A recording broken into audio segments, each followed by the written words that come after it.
მივიღეთ გადაწყვეტილება 2028 წლის ბოლომდე დღის რიგში არ დავაყენოთ ევროკავშირთან მოლაპარაკებების გახსნის საკითხი. კობახიძის ამ განცხადებიდან 1 წლის თავზე მოქალაქეებისა და ჟურნალისტების სასტიკი დარბევების, დაკავებებისა და ყოველდღიური მუქარების შემდეგ მოქალაქეები ისევ ქუჩაში გამოვლენ.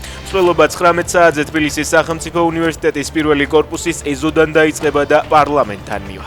მარშს სხვადასხვა სფეროს წარმომადგენლები შეუერთდებიან, ისინი მოქალაქეებს აქციაზე მისვლისკენ მოუწოდებენ.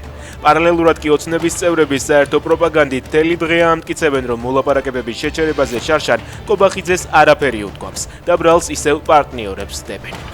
უკრაინის შეიარაღებული ძალები გავლენ მათ მიერ ოკუპირებული ტერიტორიებიდან და შემდეგ საბრძოლო მოქმედებების შეწყდება, თუ ისინი არ გავლენ ამას იარაღის ძალით მივაღწევთ. ამერიკის სამშვიდობო მოლაპარაკებების დაწყებიდან 1 კვირის შემდეგ პუტინი საჯაროდ პირველად გამოჩნდა და ისევ იმუქრება.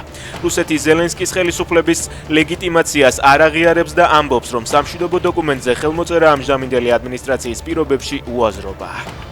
რუსი ანტიპუტინისტი აქტივისტები თბილისიდან უცნობმა პირებმა გაიტაცეს განცხადებას მოძრაობა უკრაინელთა ერთობა ისტორიული მიწებიდან ავრცელებს და წერს, რომ მათი ადგილსამყოფელი ამ დრომდე უცნობია.